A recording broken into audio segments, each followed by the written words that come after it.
1 Samuel 19. Michal helps David. And Saul spoke to Jonathan his son, and to all his servants, that they should kill David. But Jonathan, Saul's son, delighted much in David.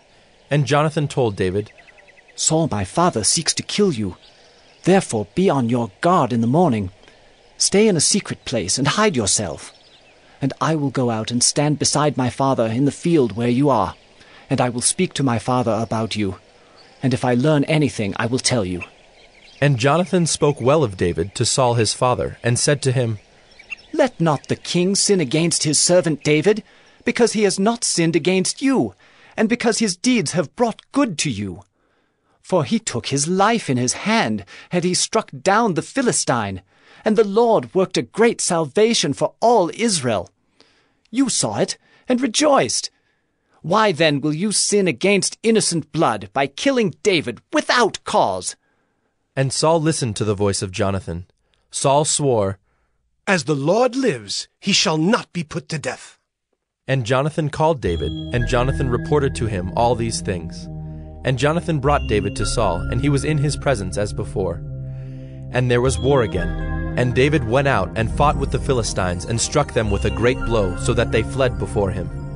Then a harmful spirit from the Lord came upon Saul as he sat in his house with his spear in his hand.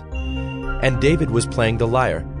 And Saul sought to pin David to the wall with the spear, but he eluded Saul so that he struck the spear into the wall. And David fled and escaped that night.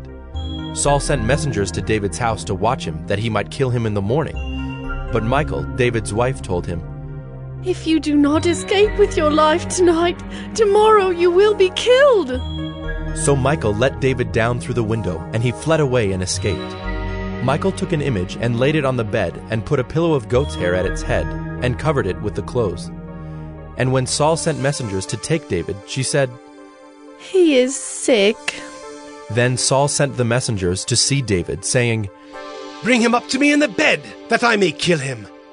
And when the messengers came in, behold, the image was in the bed, with the pillow of goat's hair at its head. Saul said to Michal, Why have you deceived me thus, and let my enemy go so that he has escaped? And Michal answered Saul, He said to me, Let me go. Why should I kill you? Now David fled and escaped, and he came to Samuel at Ramah, and told him all that Saul had done to him. And he and Samuel went and lived at Naioth.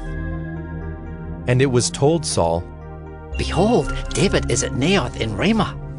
Then Saul sent messengers to take David, and when they saw the company of the prophets prophesying, and Samuel standing his head over them, the Spirit of God came upon the messengers of Saul, and they also prophesied.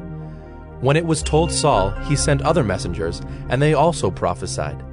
And Saul sent messengers again the third time, and they also prophesied. Then he himself went to Ramah, and came to the great well that is in Secu, and he asked, Where are Samuel and David? And one said, Behold, they are at Naioth in Ramah. And he went there to Naioth in Ramah. And the Spirit of God came upon him also, and as he went, he prophesied until he came to Naioth in Ramah. And he too stripped off his clothes, and he too prophesied before Samuel, and lay naked all that day and all that night. Thus it is said, Is Saul also among the prophets?